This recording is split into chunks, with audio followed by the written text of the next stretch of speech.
Hadza.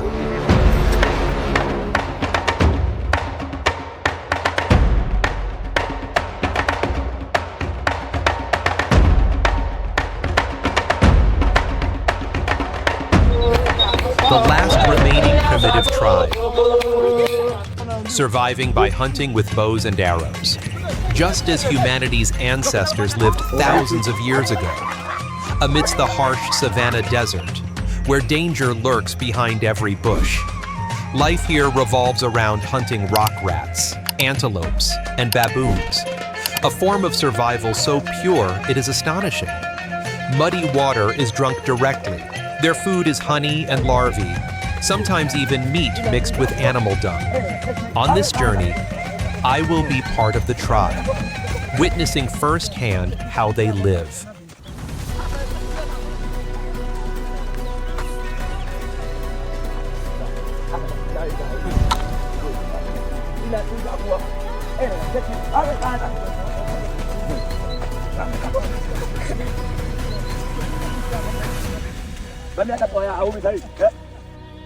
The Hadza Tribe has lived near Lake Eyasi in northern Tanzania for more than 50,000 years.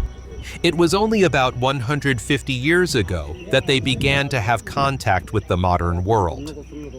The Hadzani language contains strange click sounds. They live by primitive hunting and gathering.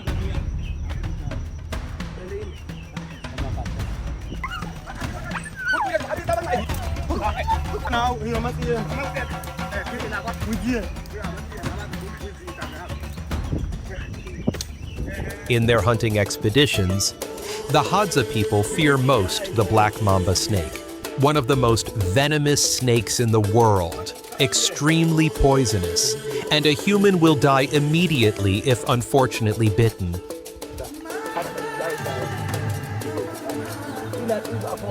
Animal skin clothing reflects their hunting skills as proof of achievements from hunting trips. Children here learn not to cry when in pain, because they say the salt in tears makes the wound hurt more. The youth are taught how to craft and repair hunting tools, a skill passed down from generation to generation. A wooden branch is carefully selected, then shaved to be perfectly straight and light. Curved parts will be adjusted using teeth. Meticulousness is present in every detail. The arrowheads are customized with unique patterns so that when an arrow is found, one can know whose it is and who hit the prey. There are also special signs on the bow, made from parts of the animals they have caught, as a symbol representing the hunter's ability and experience. Feathers are added to increase stability when the arrow flies.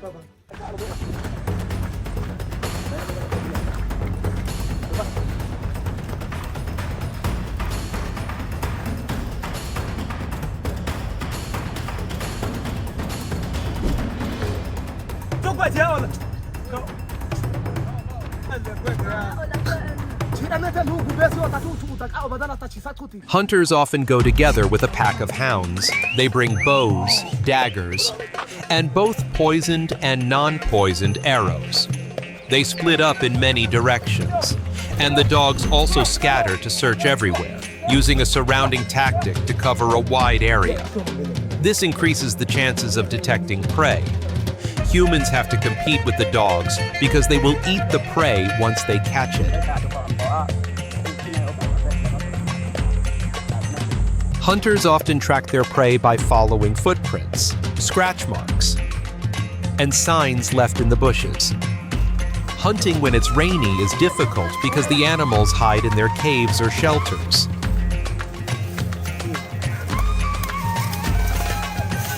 There is a very small animal called a bush baby, which can be understood as a night dwarf monkey. They build nests on trees like birds do. The hunters throw stones at the nests to scare the prey out, and then shoot them with poisoned arrows. Hunters are extremely agile. They shoot accurately and seize the prey quickly and neatly. The prey's eyes are filled with fear. They are caught and finished off immediately. Their way of drinking water is very different from muddy ponds. They blow bubbles and drink directly, without caring whether the water is clean or dirty. Their natural immune systems are strong enough to resist pathogens from parasites or bacteria. The dogs will bark loudly to signal when they smell prey, requiring the hunters to be familiar with the terrain and very fast to keep up. The Hadza people do not store food, nor do they farm. Their nomadic lifestyle forces them to rely on each hunt. When they detect prey, they will shake the trees to scare the animals into panic, or stuff grass into dens to block them. When they catch prey, they tuck the trophies into their belts. Every arrow they shoot, they try their best to retrieve because they are valuable and take a lot of time to make.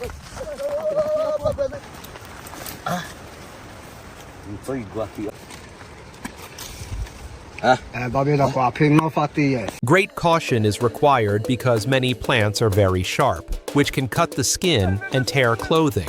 It is very hard to move through these forests. You could get stuck in the jungle and become prey for wild beasts. I was truly exhausted. I couldn't keep up with the group of hunters. They run extremely fast as the wild animals in the forest. Some boys also joined the hunt.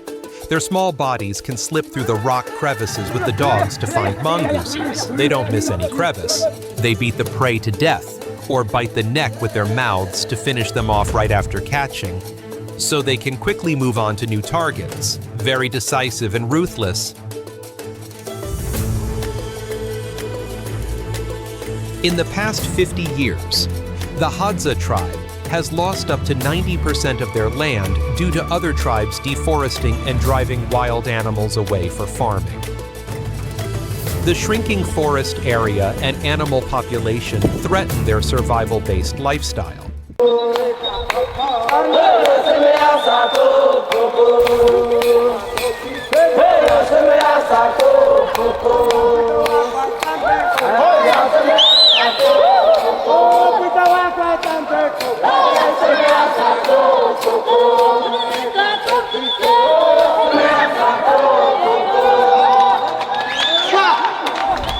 Their fire-making is primitive yet ingenious.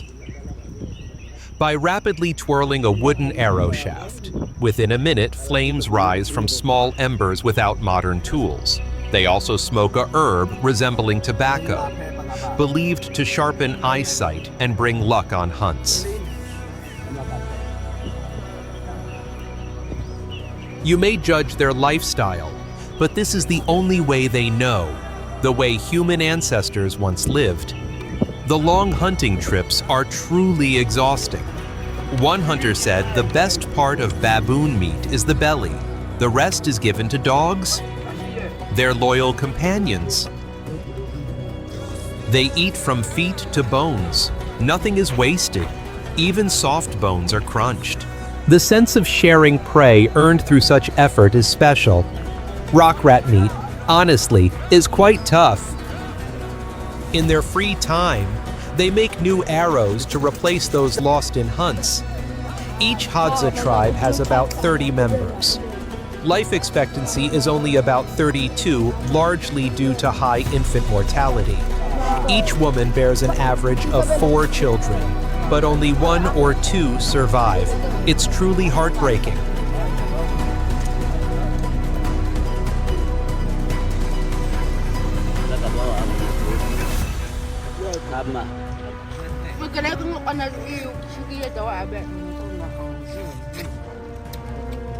Here, honey is the most treasured food, regarded as gold, rich in energy and nutrients. It sustains them in harsh nature. It is the tribe's most consumed food. Bees nest in baobab trees, thousands working tirelessly to make honey. They light homemade torches to smoke out bees without protective clothing. Men endure stings until they can pull honey from the tree. Most of the hive is wax and larvae. With little honey, hence, honey is as precious as gold. Honey is not only food, but also currency. It is traded for metal knives, glass beads, sandals from tires, or cornmeal. Money does not exist here. Even counting is undeveloped. Hadza only has the numbers 1 and 2. Concepts of time do not exist. No clocks, calendars, birthdays, or holidays. Thus, they do not know their age. Some may learn Tanzania's official language and larger numbers, but most cannot count to 10. The youth care only about food and sex, with no thought for anything else.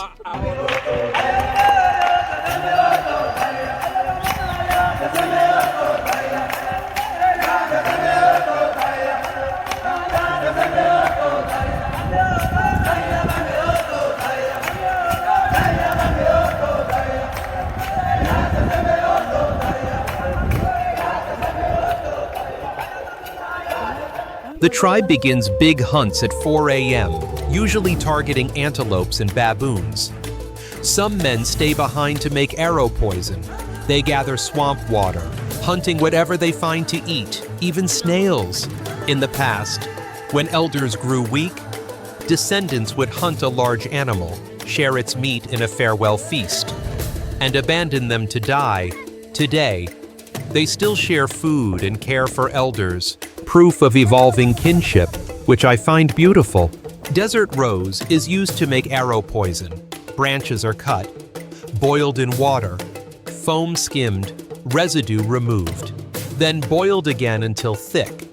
The paste is poured on a rock, mixed with water and ash, and ground into a sticky, highly toxic black substance smeared on arrowheads. They have no concept of hand washing. They simply rub hands on grass, even when smeared with poison. Hunting baboons is one of the greatest challenges for the Hadza. Baboons sense human presence and constantly move to hide, climbing tall trees or large rocks. Tracking requires patience and absolute silence. Human intelligence is pitted against their cunning. Baboons are diurnal, sleeping at night to avoid predators like leopards, hyenas, and humans. They learn from past encounters, avoiding threatened areas. For the Hadza, hunting baboons is a life goal, even dreaming about it. Here, where nature is the grandest stage, every creature is engaged in a battle of wits. Humans are not always the winners. On the hunt, they sometimes eat animal stomachs raw, filled with undigested food. Hunters and prey continually adapt, playing hide and seek in the wild. The forest is perilous. One can slip into ravines, but the Hadza move as if walking on solid ground. While men hunt meat and honey, women forage wild vegetables and dig tubers with sharp tools. These tubers are like hidden nutrient reserves underground. Children here practice archery to prepare for future survival. They know nothing of dreams or futures. They simply follow their ancestral way of life. I worry for their future. If the forests and wildlife disappear, what will become of them?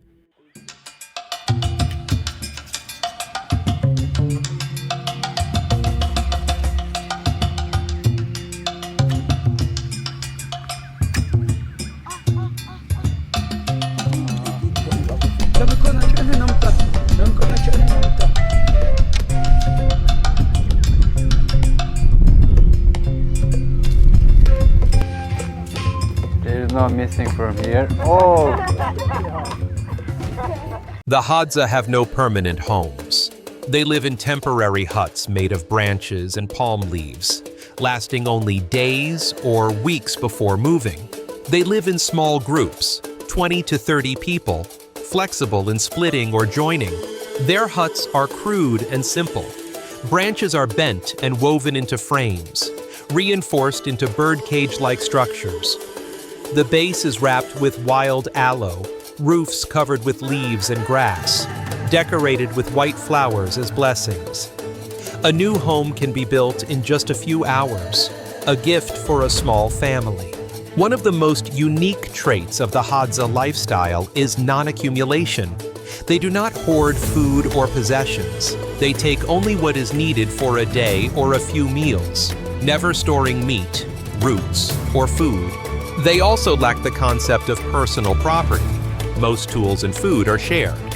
This fits their nomadic life. Hoarding would be burdensome. When a large animal is caught, the group eats it all that day. Leftovers are shared with another group or left for scavengers. They do not preserve food by salting, fermenting, or drying. Unlike farming societies that store for months, the Hadza consume immediately. A Hadza owns only basic items: bow, arrows, handmade, knife, stone axe, and small containers for honey or water, often calabash shells. Clothes are simple, often traded from nearby villages. They have no houses, land, or property. When asked about possessions, they reply, "I have 2 hands and a bow." Sharing is a moral rule and survival necessity. Hunters cannot keep meat. Everyone has a share: children, elders, women. Secret hoarding leads to exile or abandonment. Not sharing is immoral and threatens group survival. Because they do not hoard or own much, Hadza feel no anxiety about the future. They do not stress over wealth, status, or security. Hence, stress, anxiety, and depression barely exist in their traditional society. A Yale University study, 2018, found Hadza happiness and well-being levels far exceed urban Tanzanians, despite near-zero income. Their lifestyle challenges modern society, where excess consumption fuels stress, inequality, and environmental crisis. Hadza show that one can live happily without surplus possessions. Yet this way only works with abundant natural resources, tight-knit groups, and no external pressures like government or tourism. I wonder, do we truly need possessions for happiness? Does power really bring stability? The Hadza maintain an extremely flexible, non-hierarchical society. They live in groups with no fixed leader. Decisions are made through consensus, often in campfire discussions.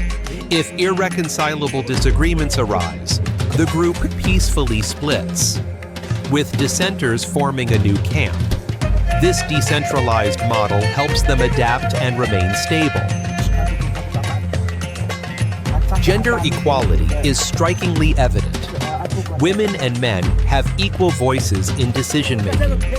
With no gender bias, women freely choose partners, decide to stay or leave, and actively share food and organize groups. They are not bound to submissive roles, thanks largely to their ability to provide independently through foraging, giving women economic independence and natural gender equality. Marriage is based on individual freedom, with no rituals or laws, no weddings, no need for family or community approval. Couples may trial live together. If incompatible, one leaves. This is their accepted form of divorce. Multiple marriages over a lifetime are common and not judged. Children are raised communally, with the whole camp caring for them. Women enjoy proud privilege, choosing husbands like picking berries. If one doesn't suit, they pick another. Children are raised with love, and by the whole camp, all adults care, teach, and guide them. There are no schools or lessons.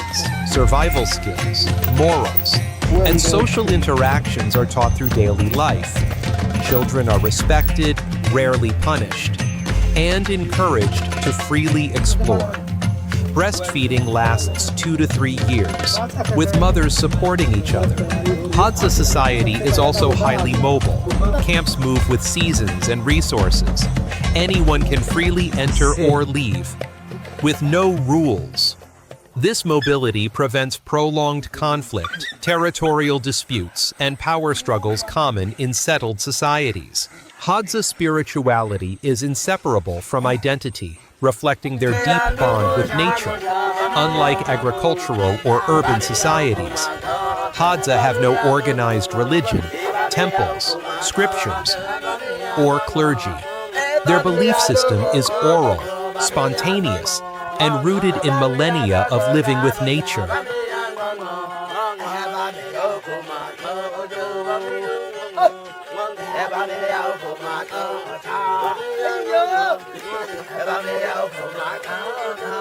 They do not worship an almighty God.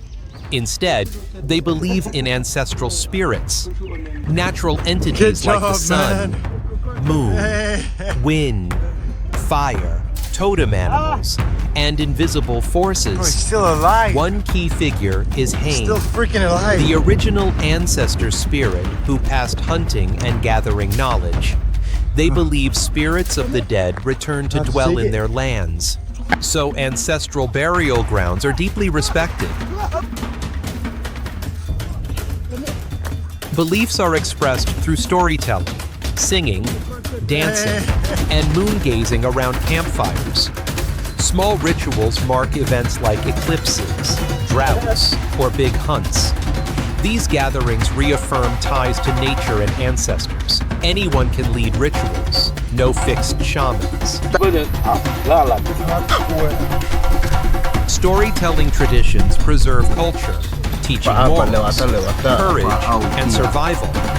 Tales of cunning hyenas, talking monkeys, or hot-tempered sons guide children's ethics.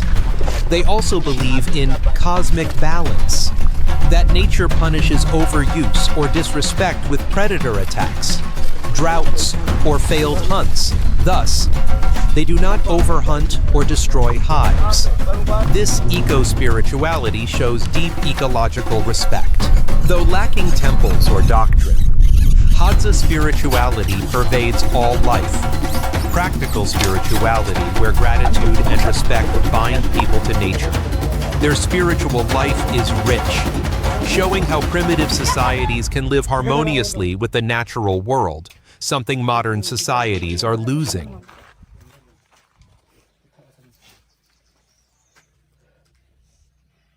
The Hadza, people living as humanity's ancestors once did. Good job, man. In every step, every arrow, every fire, every drop of honey, every strike of wood, an ancient way of life endures, but no one knows how long it will survive. Modernization looms, threatening to erase this civilization forever. When Hadza disappears, when bows break, when hunts exist only in film, the world will lose one of its deepest memories of itself. The Hadza, they are living memory, a window into the past, the last of the first.